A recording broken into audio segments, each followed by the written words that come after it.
What things are important to you in the election? What matters? The war. And especially the war in Iraq. Few men or women elected in our history, whether executive or legislative, state or national, have been sent into office with a mandate more obvious nor instructions more clear. Get us out of Iraq. Our politics is now about the answer to one briefly worded question. Mr. Bush has failed, Mr. Warner has failed, Mr. Reid has failed. So, who among us will stop this war?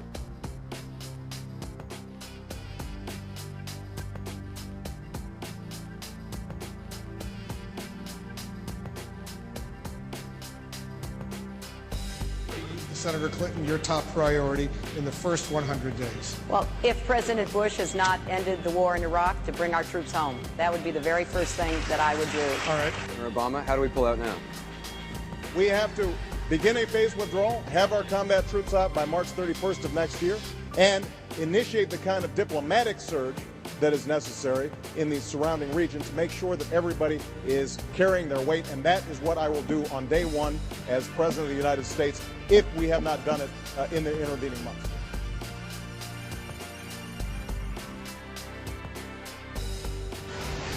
For Democratic activists, it was a kick in the gut. Each of the top presidential hopefuls in last night's debate refused to promise the withdrawal of all U.S. troops from Iraq, even by the year 2013. I don't want to make promises not knowing what the situation is going to be 3 or 4 years after. I agree with Barack. It is very difficult to know what we're going to be inheriting.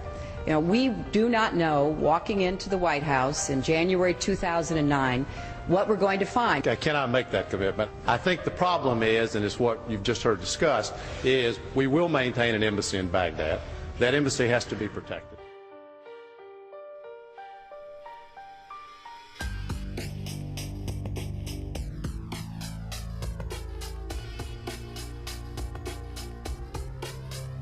Hey, let me ask you about some serious issues. The Iraq War, obviously the biggest issue in this campaign. Were you for it? Yeah. You were for it. Do we stay? I think we stay till we get the job done. We need a hybrid army. We need to look at nation building as part of what we have to teach our military. With regards to Iraq, there are a lot of people that say, let's just get out. I want to get our troops home as soon as I possibly can. But at the same time, I recognize we don't want to bring them out in such a precipitous way that we cause a circumstance that would require us to come back.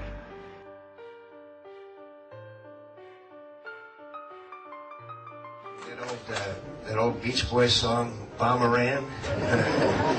Bom, bom, bom. Anyway.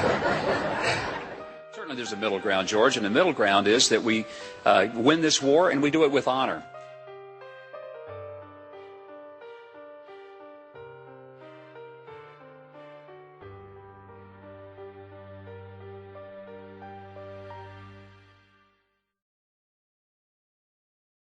You get the sense that the country is desperate for someone to show us the way. Not the old way, not the same way, but a new way. Think about this for a minute. What if we pulled all of our troops out of South Korea? They've been there for 50 years, tens of thousands of them. What if we quit worrying about Iran and instead realized that its having a nuclear weapon isn't the end of the world? What if we pulled all our troops out of Iraq, brought them all home? What if we realistically addressed the debt and paid attention to the huge burden we're placing on generations to come? Guess whose ideas these are? And you hardly ever hear his name. This is Republican candidate Ron Paul. Basically, there was a very strong interaction between Rudy Giuliani and Ron Paul, who is from Texas. Congressman. And he's a very conservative congressman from Texas, this guy Ron Paul. There he is. Yeah. And there he is. I never heard of him before. Yeah. And yet I thought he was just right on the money. Why are we determined to follow a foreign policy of empire building and preemption which is unbecoming of a constitutional republic?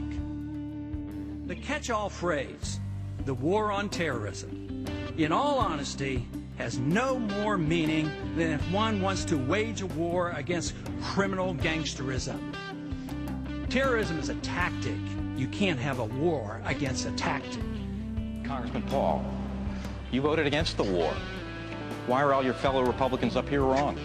That's a very good question, and you might ask the question, why are 70% of the American people now wanting us out of there, and why did the Republicans do so poorly last year? So I would suggest that we should look at foreign policy.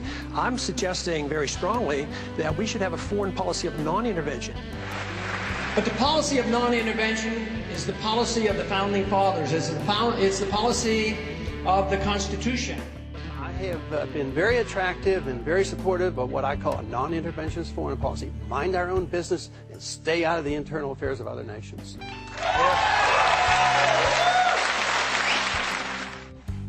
I'm concerned, you know, we have a tradition in this country that the next generation always has it better than the generation that went before. Yeah. Your kids are supposed to live better than you did, et cetera, et cetera. I think we're at a point where that is going to begin to change, and that bothers me. I've got 4 daughters, I've got 4 grandchildren, and I'm concerned about the kind of country this is becoming. I like Ron Paul, and I'm not a Republican Democrat. I just happen to like his message. You know, he's advocating some radical things. Pull all the troops out of South Korea. Don't worry about Iran getting a nuclear weapon. We can deal with it. There are a lot of other countries in the world that have nuclear weapons. Get the troops out of Iraq and bring them home. He's saying some things that at least are different. It's not the same message over and over and over. The rest of them, I mean, they're all interchangeable. Democrats are no different than Republicans.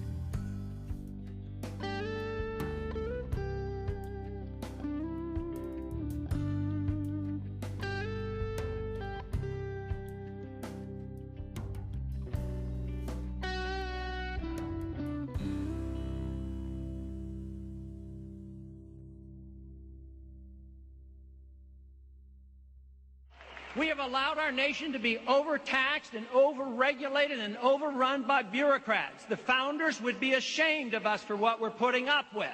The Constitution was written very precisely to restrain the power and force of government and to protect the liberties of each and every one of us. Matter of fact, if you look at every single problem we're facing today, it's because of the lack of respect for the rule of law and the Constitution. The answers can be found in the return to the rule of law and a strict interpretation of the Constitution.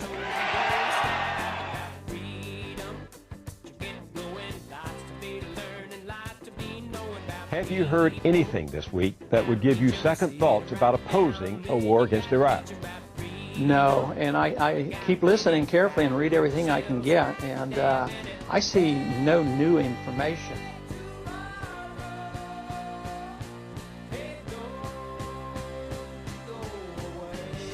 What's success for you in this campaign? What's success?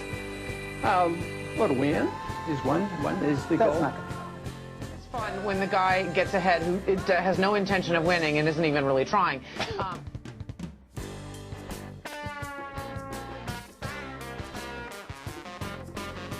Your answer is to cut both taxes and spending. You say that you would eliminate the IRS, the CIA, the Federal Reserve, the Department of Homeland Security, Medicare.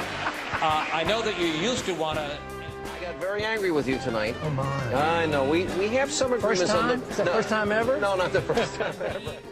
You're basically saying that we should take our marching orders from Al-Qaeda. If they want us off the Arabian Peninsula, we should leave? You know,